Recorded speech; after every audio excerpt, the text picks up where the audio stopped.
it's Irina. Since there's no dive today, I'm going to lose myself in the wet lab to work on those samples you sent up from the brine pool. Hey, have you listened to my daughter's track? Interesting, right?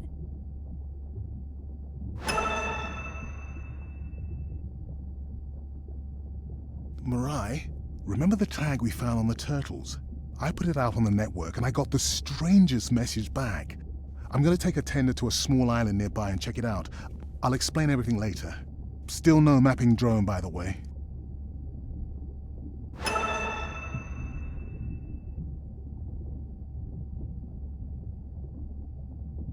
Hey, it's me. Nana didn't qualify for the study. Doctor says we missed the window. Whatever that means. Hard to tell what she remembers now. It's tough. Not sure my head's 100% there with school. Honestly, seems like a waste of money. Anyway, see you.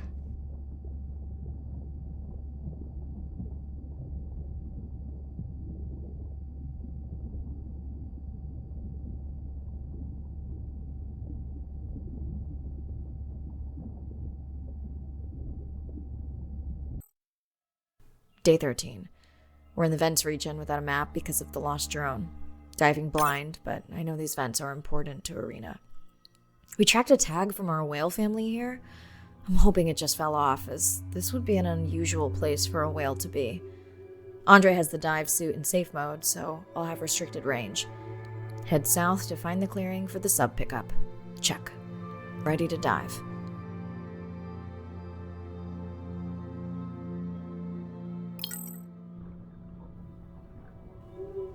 I'm in and okay. Remember, no buoys and no waypoints. I put a simple version of the mapping system on your Manta drone. Now, we won't get your feed live, so we'll hear you, but won't see what you see. I really wish we hadn't lost that mapping drone. Relax. You know I've got this. Of course, but we'll keep unnecessary chatter to a minimum to help you focus. Roger that. No chit-chat. Singing's okay though, right? Irina, how will I know the difference again between a dormant vent and a live vent? Well, the live vents would have 400-degree water streaming out, so that's one way. Check. Wide berth on the live hydrothermal vents. Sorry, I thought my mic was muted. This is a dormant field. No live vents.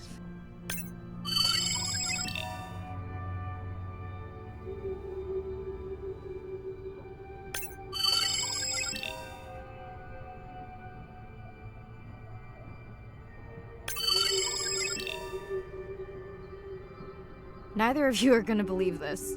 I think I found the mapping drone. Really? No way. Can you scan it to make sure? Scan confirms. I thought you programmed it to track the noise from the miners. I did. I definitely did. Maybe you never committed the change. You were pretty exhausted that night. Maybe.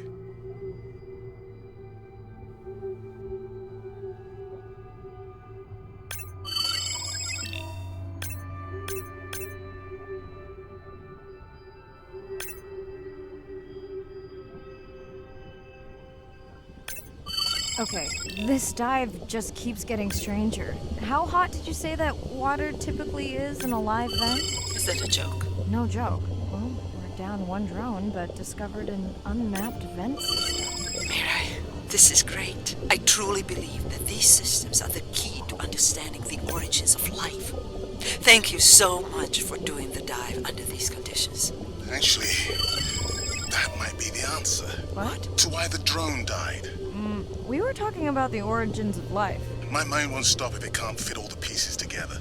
The mapping drone may have cruised too close to the vent. It's got more delicate equipment on its underside that are not rated for anything close to that temperature. You sound almost pleased. Well, it's better to know the flaws so you can fix them.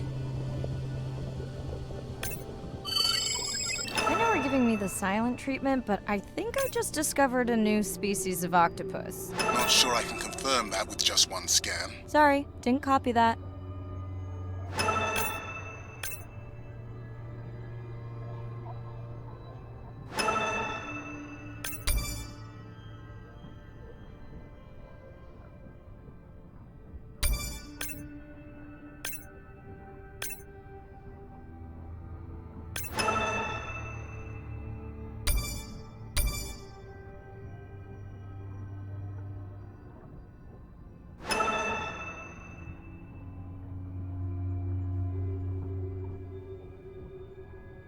Irina, did you expect volcanic activity here? Describe, please. Red, glowing. Need more? Mirai, I would give that a very wide berth. Like maybe from your sub.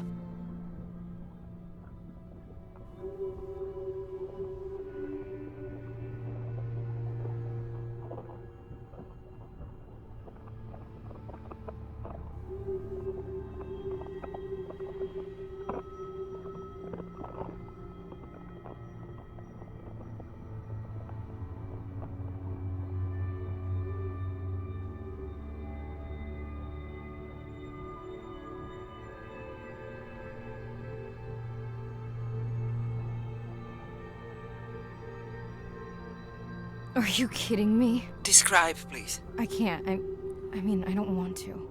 Mirai, you're making me uneasy. Seriously, we'll look at it together when I'm done with the dive.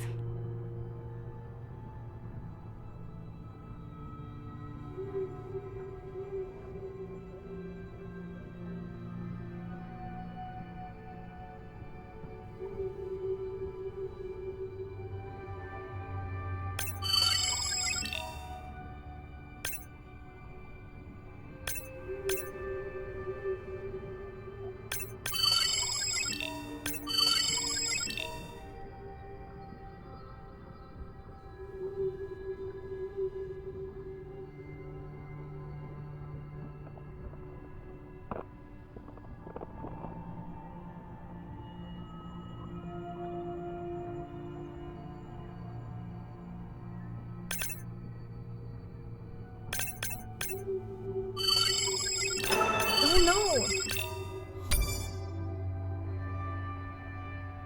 What happened to you? Were you sick?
Are you okay?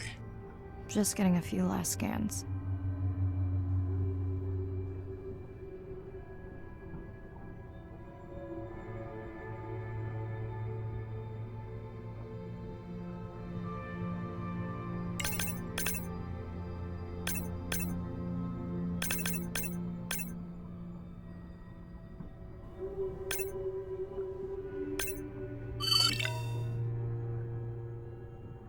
And saying goodbye to a friend.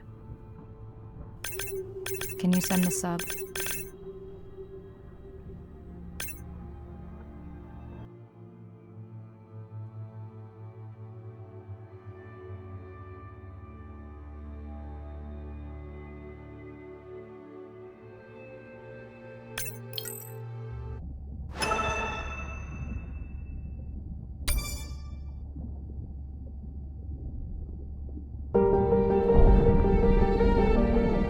Brine pools are amazing habitat. It's a lake on the bottom of the ocean, and it's this surreal seascape. Chemically, each one of them is unique. These brines undoubtedly contain bacteria, archaea, and viruses that are unknown to science. We know that they're incredibly rich in undescribed life forms. They have the perfect cocktail, the perfect recipe for life. These sites aren't just salty, they can be violent, characterized by eruptions and incredibly unstable conditions. So to live in them, you have to not only be hardy, but you have to be able to endure constantly changing conditions because not one day is the same. The organisms that live there, they undergo a constant biological warfare with each other to dominate the environment, to survive in the system. The biochemicals that they produce to do that biological warfare are applicable to curing diseases like cancer, Alzheimer's. They produce antibiotics and antivirals that can also be used to improve human health. And we drop targets as we go, so we know exactly where we sample. Exploring these habitats is absolutely necessary because the metabolic potential there has the capacity to change the way we think about medicine, to change the way we think about antibiotics, based on our knowledge that we gain from studying these incredible environments in the deep sea.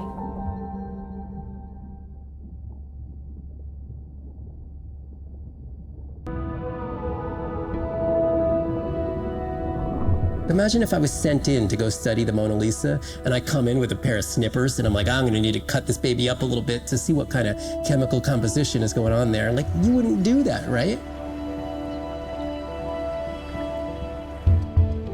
We don't have to kill these animals. We don't have to kill to understand.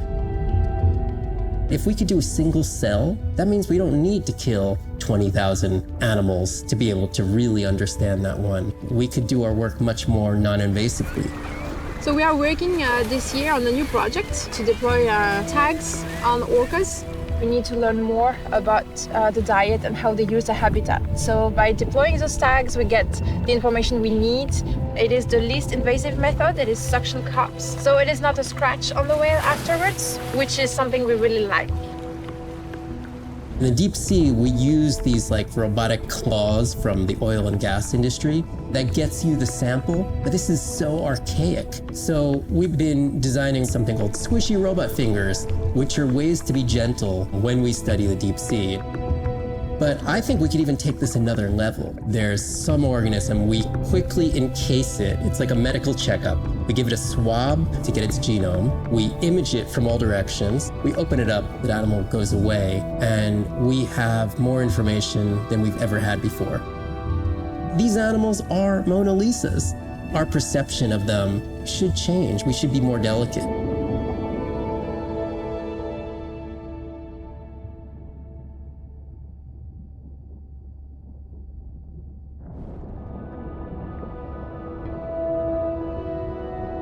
Hydrothermal vents are located on the seabed, often in deep water, but sometimes in shallower water. And they form in areas where new oceanic crust is being formed.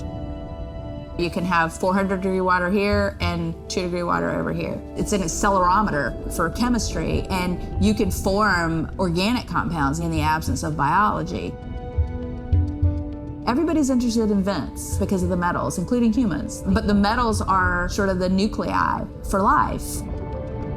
When you think about what's required for life, you've got to have an energy source, you've got to have a system that's able to utilize that energy source, and the organisms sort of co-evolve with the rock.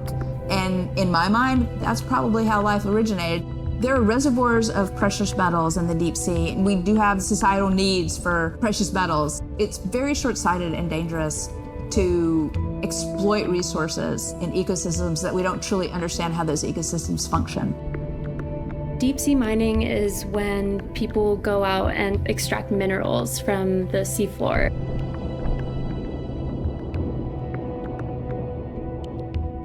People do this because a lot of the minerals that we have on land are actually being depleted, like copper and zinc, so we're looking to the ocean to get those minerals. We want these minerals for solar panels primarily, and we want them for cell phone boards. It's necessary to advance society and get us off fossil fuels. We simply have no idea about the environmental consequences of a lot of these actions that we're taking in the deep sea. We have tended to go for the quick benefit and we'll deal with the consequences later. Well, I think that has caught up with us. We don't know enough right now to effectively, selectively mine the deep sea without catastrophic consequences. The science has always lagged behind the industrialization. I would like for once to see the science ahead of the industrialization and have the science define the limits of the industrialization.